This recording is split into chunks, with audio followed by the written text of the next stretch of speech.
नमस्कार सभी श्रोताओं को। ज्ञान बूथ के अगले एपिसोड में मैं आपका स्वागत करता हूँ।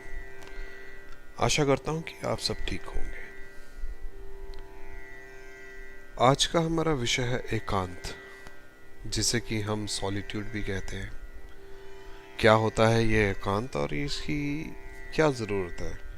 क्यों ढूंढता है मनुष्य एकांत को? आइए देखते हैं।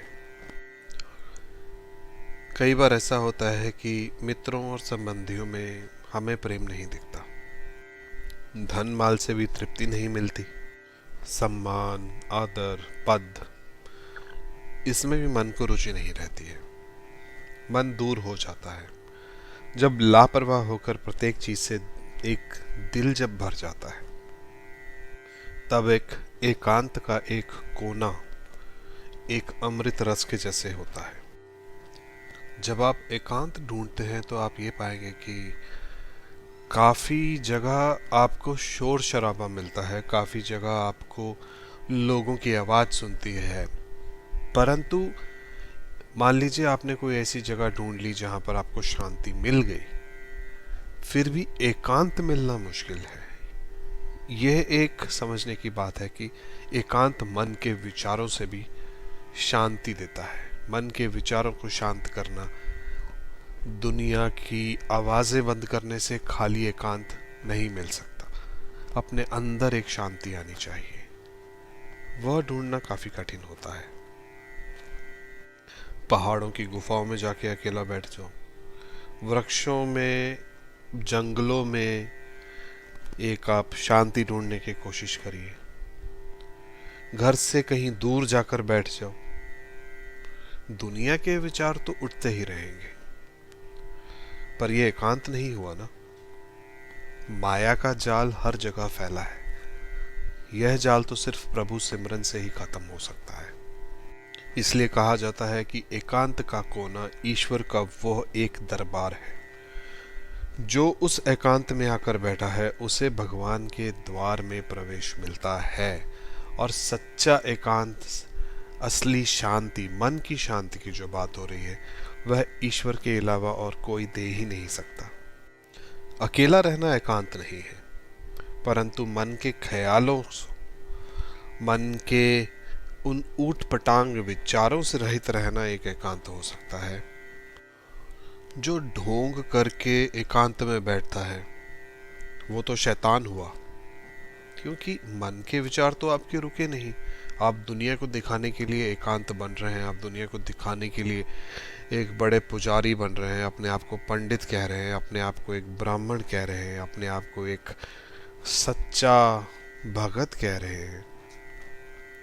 जब एकांत आ जाता है तो इन चीज़ों से तो दूर भागने का मन करता है। बच्चा जब तक पेट के किसी कोने में अकेला बैठा है तब तक कभी रोता नहीं है, पर जब वहां से निकल जाता है, दुनिया में एक मेले के समान जब वो रंगरलियां देखता है, तो अंदर से अपने आप ही रोना फूट जाता है। कई लोग ये मानेंगे कि ये तो बच्चा है, उसको क्या पता, परंतु अगर हम इसे स्पिरिचुअलिटी के पर्पस से देखते हैं तो ये बात कहीं ना कहीं तो सच है।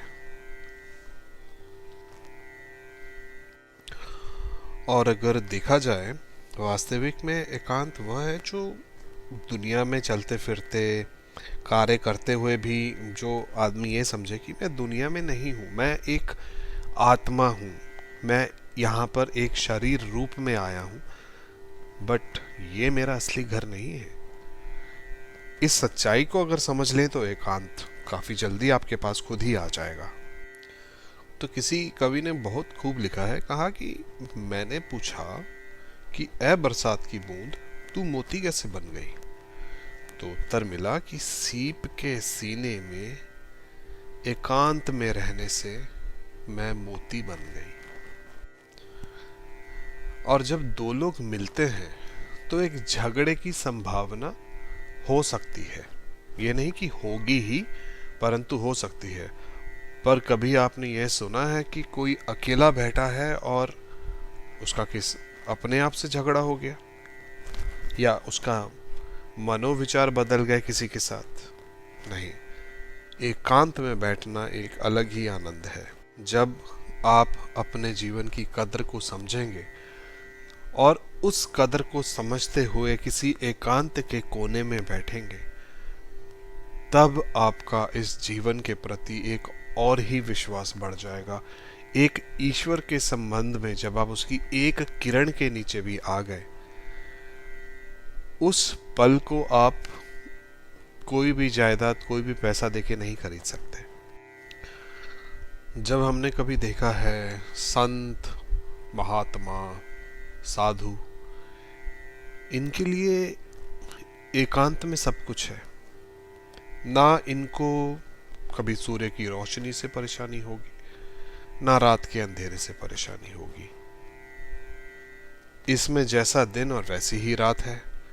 एकांत का सागर एक इस भव सागर से आपको दूर ले जाएगा, परे ले जाएगा। आगे कहा गया है कि जो एकांत शब्द है वो दो शब्दों की संधि से बना है।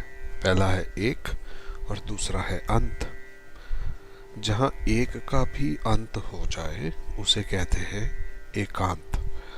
और ऐसी विस्मृति, ऐसी एक आत्मा की मस्ती जो एकांत में मिलती है, वह और कहीं नहीं मिल सकती। अंत में यही कहना चाहता हूं कि एकांत का अर्थात है एक का अंत। वह एक है आपका अभिमान। जो अभिमान से मुक्त है वह सदा एकांत में है। इसी के साथ आज का एपिसोड ख़त्म करता हूँ। आशा करता हूँ कि आपको यह एपिसोड पसंद आया होगा। लाइक और सब्सक्राइब ज़रूर करिएगा।